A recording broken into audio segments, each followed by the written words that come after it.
Hi, welcome back to the channel. I'm Sheena. In case you're new here, we talk about PCOS. And today is the start of a new series called Experiences. I thought it'd be really helpful to have other perspectives as opposed to just mine. Because, you know, I preach one thing, the same thing all the time. Gluten-free, dairy-free, no processed foods. I love working out. Hardcore workouts don't make anything worse. So today on the channel we have Genesis, and I guess I could just let her introduce herself. So here we go. Well, I'm 28 years old right now, so I've always been a pretty heavy person, like a heavy set girl. Yeah. But I didn't, I was never super heavy. So I've been with like my fiance since I was 15 years old. So. Oh wow. Yeah. So obviously, I started taking the Depo shot at the age of 17, and I feel like in your video when you talked about like how PCOS could get triggered almost by birth control, yeah, I was like, oh, that kind of resonated with me because I feel like my PCOS, the Depo shot pretty much triggered it for me. So I was always a chunky girl, but I didn't technically balloon all the way to 380 pounds till I was like, oh my God, like 24.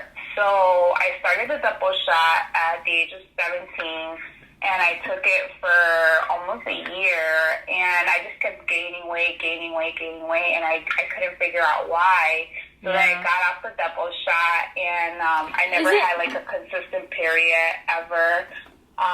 And my doctors just didn't know why, and I had a lot of male doctors at the time, and they would always just say like, oh, well, you just need to lose weight. And I'm like, well, like, I'm in sports, I'm a pretty tall girl, like, I swim for 2 periods at school, like, literally, in the morning, I would swim for, like, first period and second period, back to back, like, I'm pretty, like, active person. I just don't understand why I'm gaining so much weight. And he's like, well, just stop eating. Oh my gosh. That's crazy that that's what a doctor would tell you. So they didn't say anything about the a side effect of the Depo shot was weight gain? They didn't tell you that? Well, they didn't really tell me that till like afterwards, I guess. At first they're like, well, one of the side effects could be a little bit of weight gain. Also, like, you could have, spotting, or, like, your menstrual cycle could mess up a little bit. Yeah. So I did start my menstrual cycle, like, at the age of 12, but it was always very irregular, like, super irregular. Yeah. So when I got on the Depo shot, the first time I got on it, for those 3 months, I was on my menstrual cycle for 3 months straight. And then after that, I wasn't on it anymore, and it just stopped coming. So when I turned 18, that's when I was like, you know what, I'm getting off this. Like, it's not, like, this is not working out. Like, I don't want to get the Depo shot. So then they tried putting me on a different type of birth control, and it just wasn't working out. So I started doing, like, a little bit of research, and, like, PCOS at that time still wasn't, like, a big thing. I was 18. So there still wasn't, like, a lot of research, and hypothyroidism was, like, they're like, oh, you might have a thyroid problem, you might have this, you might have that. So I was, like, self-diagnosing at the time, like, well, that's probably what I have. So,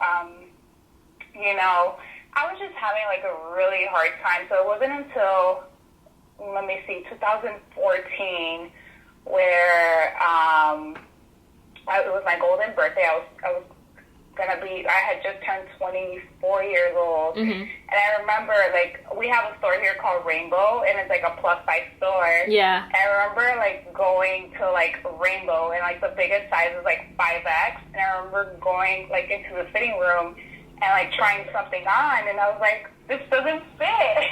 Oh, yeah. And I was so upset. I was like, oh, my God, this doesn't fit. And I was just like, I need to do something about this. Like, this is, like, ridiculous. Like, I don't know what's wrong with me. Like, like, I know I work out. I do these crash diets and this and that, blah, blah, blah. So I finally, like, I was able to find a female doctor that was willing to take the time to just do blood work and, like, you know, look into my case a little bit more and sit down with me and talk about certain things and listen to, like, my concerns. She's like, oh, okay, so we talked about menstrual cycles and stuff like that. Like, we talked about tracking ovulation. We talked about, like, the weight and stuff like that. Yeah. So, like, you know, it pretty much came down to she was the one that had officially diagnosed me with, like, PCOS. And, like, my PCOS is pretty much, like, it's more of a weight issue, where I just have a really hard time losing weight, like a really hard time losing weight. And obviously infertility was a big one. And what's it called? I don't have a normal menstrual cycle. Got it, yeah. So, yeah, but it wasn't until she officially diagnosed me where I was like, okay, so then the whole keto diet became like a big fad and things like that. Yeah. Like, oh, keto this, keto that. So I was like, okay, well, you know, I started looking more into that. So I started putting two to two together. Like, okay, well, people that have PCOS tend to have, like, you know, either insulin resistance or, like, tend to hold on to carbs more, or they just can't process carbs properly. Yeah. So I started transitioning more into a low-carb diet and started, like, you know, what was it, like, drinking pop and things like that, because pop was, like, a big issue for me. Like, I drank a lot of pop at the time. You know, that's when I started drinking, like, a gallon of water. And just by literally just drinking a gallon of water a day, it honestly helps so much. So that's how Mission Healthy Life, which is my Instagram, that's pretty much how it started. Because 2015 was when I officially started my weight loss journey, where I was just like, you know what, I'm done. Like, you know, this, like, just standing in that fitting room crying because I couldn't find anything for, like, my golden birthday was, like, that was your wake-up call for me. Yeah. So November 2014 was technically when I started my weight loss journey. Got it. August 2015 was when I was officially diagnosed with PCOS, and then, August of the following year was when I was officially, like, starting the process to get the vertical sleeve, which was that surgery to help me lose weight, because I managed to lose a lot of weight from that time to when I got my sleeve. I lost like 150 pounds, I believe, like, by myself. And then I got the surgery done because I hit a wall. So then my doctor's like, yeah, it's your PCOS. Like, you've lost so much weight that, like, now your body is kind of like, you know, it's resisting for you to lose more weight. That's really interesting. So I have a question. With that, so you lost so much weight and it was all on your own. Was that with keto specifically, or was it just, like, implementing, you know, healthier habits? It was a little bit of everything. At that time, I was, like, trying a bunch of different things, but it was mostly, to be honest, it was a gallon of water a day and low carb. Wow. I didn't really do, like, strict, and I've never done, like, strict keto. Definitely. So I think people a lot of times underestimate the power of water and how, like, dehydrated we all are because we just aren't getting enough water, for one. But I like that you said about the keto. You've never done strict keto, and I'm always preaching. I was even talking about it today in the live that, you know, doing the strict keto and people thinking that it's sustainable, it's not even necessary. You don't have, just monitoring your carbs and, you know, eating less carbs is really where the magic happens. That's really all you need. Right. I mean, there's nothing wrong with, like, doing, because I've done, like I said, I've done a combination of everything. I've done, like, intermittent fasting. I've done, like I said, low carb. I've done, like, not necessarily, like, strict keto, but, like, lazy keto, where, you know, it's kind of strict, but, like, not, like, like, it's happened to me where I've had, like, keto police be like, oh, well, that's not keto. I'm like, well, you know what? It's better than what I was having before. Yeah. Honestly, everyone always, like, people always tell me, like, oh, my God, what's the first thing I should do? Honestly, it's just, especially if someone that has PCOS, because I have PCOS and fibromyalgia, so I have a lot of, like, muscle flare-ups, is cutting out sugar. Like, just sugar. Do not drink your carbs. Don't drink your carbs. Like, just have water. If you could just have water, and if you really want to have sugar, like, find a different way of enjoying that sugar, but like, don't drink them, because then honestly, the amount of sugar that's just in drinks is ridiculous. It is the calories that come from drinks that people don't, take into account. Right, and I didn't know that before. So I mean, that's probably like, if you have PCOS, like, my biggest thing is just drink water. Like, that's the first step. Drink water, and I know, like, use flavor enhancers if you obviously do not like water, but just drinking water helps a lot.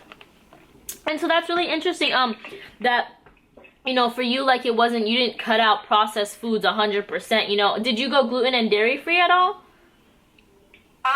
You know what? I've never really cared for milk to begin with. But I never went like gluten free or anything like that.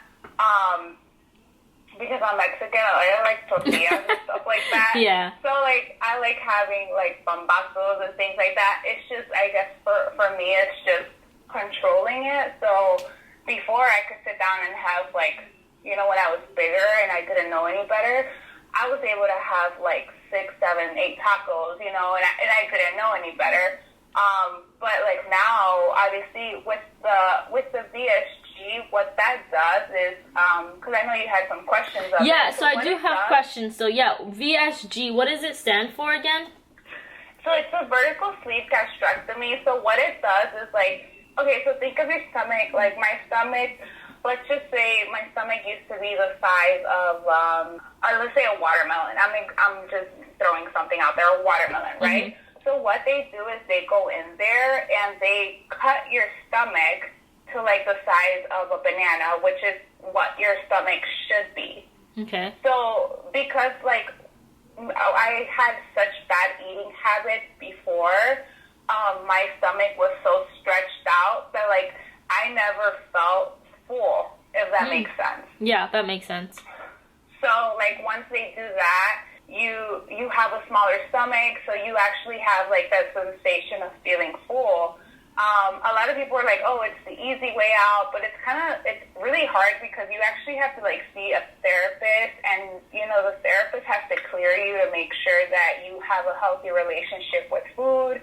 They have to make sure that like you don't develop like horrible eating habits, make sure that you don't develop eating disorders. Like not only that, like there it has happened where like people get like the sleeve and then they just don't eat anymore, and they become bulimic, or they overeat and they start like purging and stuff like that. So that's what I was gonna ask you about too, because like you said, it's not the easy way out, right? I think that it's harder, and for me, like for instance, I used to binge eat, and so I feel like even if, let's say, at a point somehow someone recommended that I did that, right? I cut my stomach in half. That doesn't stop me from binge eating. I know, like even now if I binge eat, I have the sensation of I'm full, but you go past it, Right. So like it helps you, but it's not like an easy way out. It's definitely not, because you still have to stop at that sensation of I'm full, let me stop, Right. So pretty much what it does, it just helps you get that sensation of, okay, I'm full, and like it kind of helps you train your mind to just, okay, I'm full, I need to stop. And not only that, it made me very intolerable to sugar, because that's interesting. So there's something called like dumping syndrome that some people that get VSG get, and the reason that happens is because you have to go like on a liquid diet prior to getting the sleeve done. Usually any type of surgery that you get, they usually make you go on a liquid diet. But we go on a liquid diet like a week or two before getting our surgery, and then afterwards you're still on a liquid diet. Then you go on a puree diet, and then you go on a soft food diet, and then eventually you go back to regular food. So it takes about 2 to 3 months to go back to regular like foods. To eat normally again. Wow. Yeah, and I guess your body kind of goes through a cleanse, if that makes sense. So it's like when you do keto, like you cut out all that sugar and stuff like that, and then if all of a sudden you just have a can of pop, you're gonna feel sick because your body's not used to having all that sugar. No, yeah, that's definitely even happened with me, and like, you know, not eating certain foods and then going back to those foods. Yeah. Right. So with me, with the VSG, it's made me very, like, there's certain things I just can't, like, something that's super sugar heavy, like, I just cannot tolerate it, like, at all. Like, it makes me so nauseous, and I'm just, like, I'm actually kind of thankful for that, because it's just one of those things that it turns me away from it. It's finding that balance. So I'm kind of thankful that I did get my VSG, because I'm able to control a little bit what I put in my mouth. Started losing a little bit more weight, so I got down to 200 pounds, and then finally got pregnant. So I'm currently at 229, and I just want to get back to 200 pounds because I was like my most comfortable at that weight. Yeah. But you know, just having PCOS, that's just like one of those things that, you know, I'm always, regardless of VSG or not, I'm always going to have to battle my weight. Yeah, you're going to have to work a little harder, right, to lose that weight. Right. Yeah. Right. Yeah, I really appreciate you sharing your story with me. Yeah, no problem. I mean, I've never talked to anybody about it. I mean, Really? I've shared it on Instagram, but like, I honestly just started like my Instagram mostly to document it for myself. Yeah. And like same thing, like I technically do have a YouTube, but like I never promote it like anywhere because it's honestly just for me. Like I post like those videos because I want to see like what I look like before, and honestly what I look like at 2014 is like, if you just look at my face just in pictures alone, it's kind of like, oh my god, like, was that really me, like, at 380 pounds? Like, that's crazy. Yeah. You know, like, and I didn't know what was wrong with me. I thought I was just fat just because I was fat. And not that there's anything wrong with, like, you know, there's people that are comfortable at being, you know, plus size. And I'm comfortable at 200 pounds. And technically, medically speaking, 200 pounds at my height is obese. But at 200 pounds, before I got pregnant, I was comfortable at that size. I was happy at that size. And you felt healthy. Yes, I was so much I want to say thank you so much, Genesis, for hopping on. If you want to go subscribe to her channel, it's right here. She has way more subscribers than I do, so please go subscribe. Her page is all about being healthy. Her Instagram as well, and I will link that down in the bio. If you guys like this type of content, please give it a thumbs up. Let me know if you'd like to be featured on the channel. My email is down below. I love you guys. Much love. Peace. Bye.